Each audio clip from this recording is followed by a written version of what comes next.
This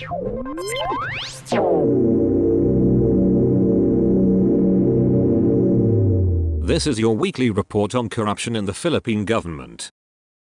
The Sandiganbayan ordered the arrest of a father and son, who were both former mayors of Narvacan, Ilocos Sur, and 2 others for their participation in the alleged malversation of PHP 81 million in public funds representing the share of the town from the excise tax on locally manufactured cigarettes. Ejado Zaragoza and his son, Zuriel, municipal accountant Melody Cadacio, and education research assistant Mario Cabind have been charged with malversation and graft under Republic Act 3019 or the Anti-Graft and Corrupt Practices Act. The court set the bail at 210,000 pesos each. Narvacan Mayor Luis Chavit Singson sued them for misappropriating the funds for farmer beneficiaries, obtained from the excise tax of the Farmers Association of Narvacan. The respondents forged records to pad the number of farmer beneficiaries of the excise tax. According to Singson's complaint, the people of Narvacan suffered due to the abuses committed by local officials. Singson said, the Zaragozas and the other accused are questioning the sufficiency of the accusation largely based on the testimony of another co-accused turned witness, Constant Cabatak, the Farmers Association president, who claimed he was made to encash checks more than 10 times, including one worth PHP 35 million, in exchange for grocery allowance.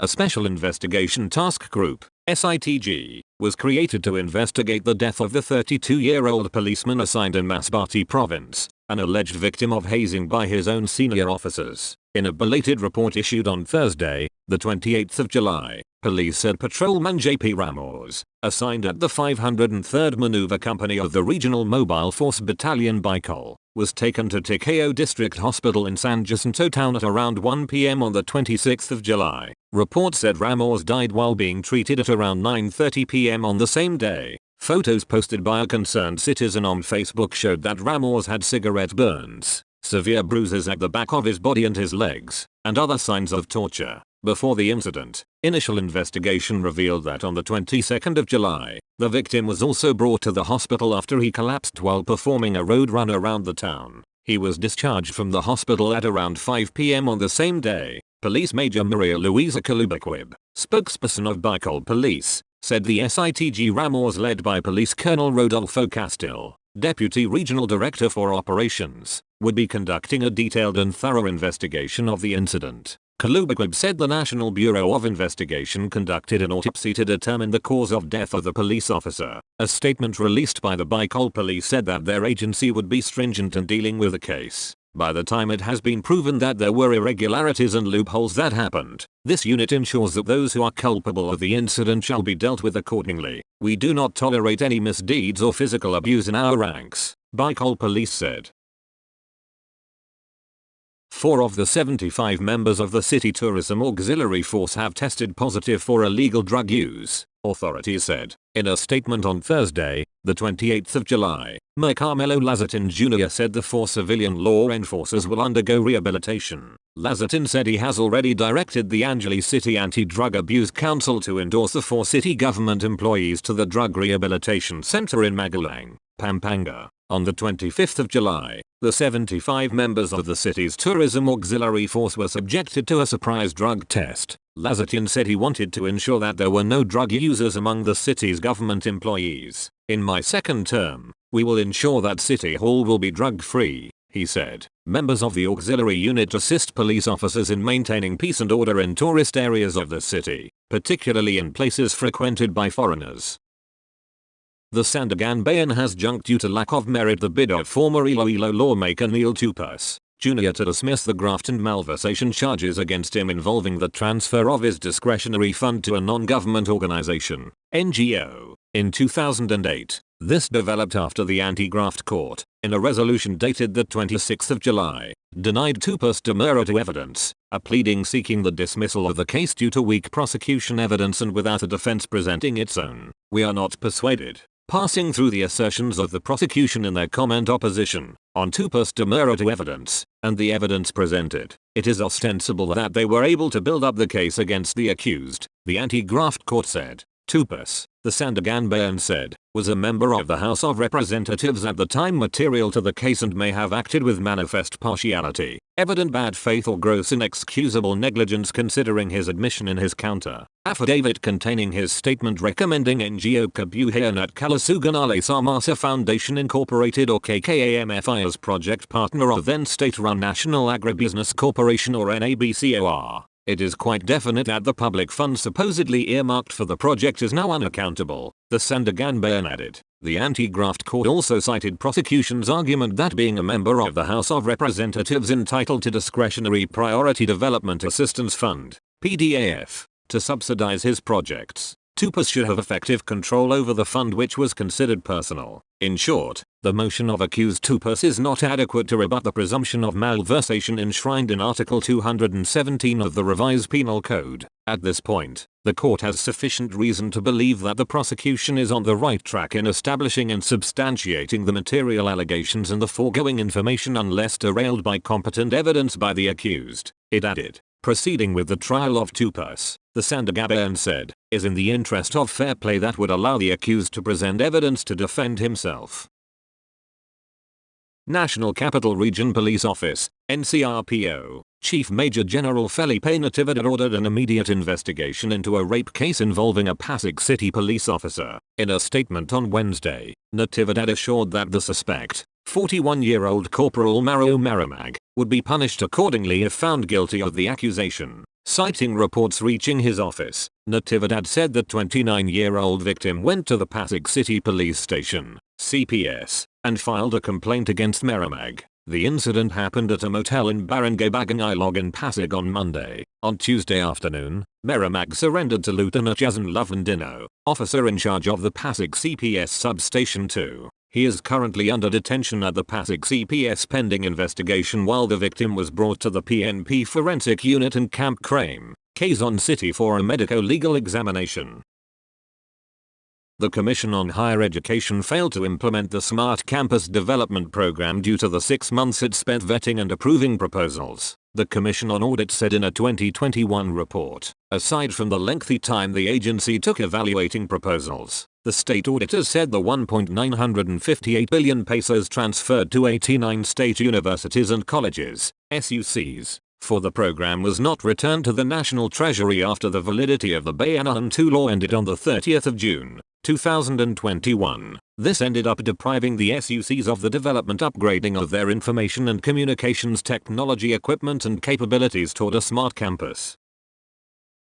The Sandagan Bayan junked the motion of 3 Bureau of Immigration, BI, officers to quash the graft charges filed against them in connection with the Pastillas scam, the bribery scheme that allegedly allowed the illegal entry of Chinese citizens into the country, due to lack of merit. In the 27th of July resolution, the anti-graft court dismissed the motion to quash filed by Aurelio Lucero III, George Bichun, and Salahuddin Hajanor, all ranked Immigration Officer 3. Government prosecutors charged the BI officers and 39 others with graft, alleging that these BI employees conspired with each other and Lina Wu of Empire International Travel and Tours to willfully and lawfully give unwarranted benefits, preference or advantage to foreign passengers, particularly Chinese nationals, by supposedly collecting a 10,000 peso fee per passenger for a total amount of 1.43 million pesos. The Sandagan Bayan cited the Supreme Court decision in the People v. Dapitan case, which provides that Republic Act 8249, which established the anti-graft court, says the Sandagan Bayan exercises jurisdiction over all officials occupying positions in the government, whether in a permanent, acting, or interim capacity. We deny the motion to quash for lack of merit. The accused do not dispute that a deputy commissioner like their co-accused Mark Merinas falls under salary grade 27. The fact that Merinas' appointment did not become permanent is of no moment, the Sandagan Bayan said. The Sandagan Bayan has jurisdiction over the offense and the accused. There is no doubt that Merinas' designation as officer in charge is either in an acting or interim capacity, precisely within the jurisdiction of this court, the Sandagan Bayan added. The Sandagan Bayan then said that Merinas, being under salary grade 27 during his tenure, is sufficient for the court to exercise its jurisdiction. Likewise, the anti-graft court cited that the graft raps filed by government prosecutors were sufficient in form and substance.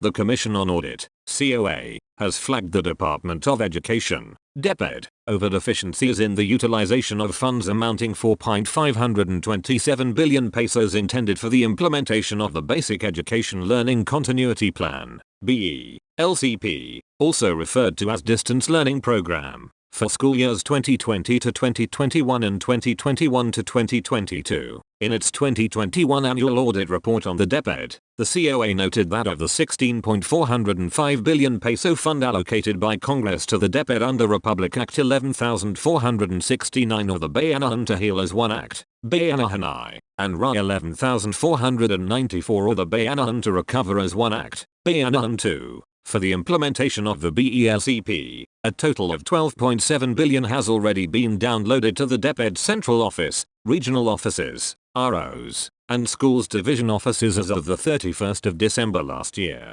The audit, however, said a review of the implementation of the BE-LCP revealed several deficiencies covering funds worth 4.527 billion pesos, among them lapses in budget utilization by the ROs of the National Capital Region, NCR, and Regions 3, 7, 8 and 13 totaling 506.315 million pesos, non-incomplete submission of the required documents regarding BE-LCP fund utilization worth 205.8 million pesos by ROs 5, 6 and 8, and delayed submission of perfected contracts and purchase orders worth 390.761 million pesos by ROs NCR, 1, 3, 9 and 13. Also flagged was 1.752 billion pesos worth of BE-LCP related procurements by ROs NCR, 1, 3, 4A, 5, 8, 9, 10 and 13 for non-compliance with the implementing rules and regulations or IRR of RA 9184 or the Government Procurement Reform Act, and other issuances on government procurement. Meanwhile, 917.876 million pesos worth of disbursements and procurement still by the ROs NCR, ROs 1, 3,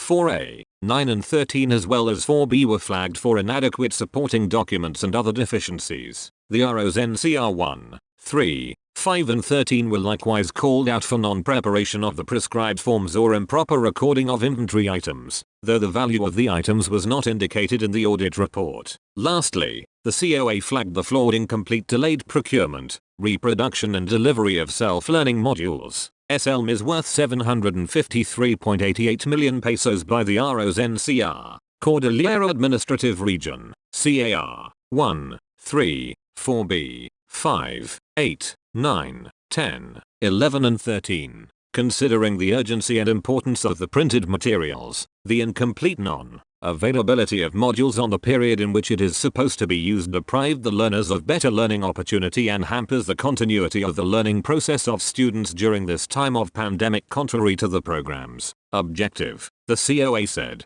The CO was likewise called out for the purchase, through the Department of Budget and Management, Procurement Service, DBMPS, of 39,583 laptops for public school teachers amounting 2.4 billion pesos. The purchased items were pricey for an entry-level type of laptop, thus, resulting in significant decrease in the number of units provided to intended users. According to the COA, apparently, the supposed number of laptops to be procured of 68,500 units was significantly reduced to 39,583 units, which was mainly due to the huge increase of estimated cost from 35,046 pesos per unit, based on the DepEd submitted and approved agency procurement request, to 58,300 pesos per unit, anchored on the DBMPS recommendation, which was duly accepted by the DepEd, the audit body said. Lastly, RO5 was called out for various deficiencies in the utilization of 41.91 million pesos of its covered funds, such as the non-delivery of its procured health and safety supplies,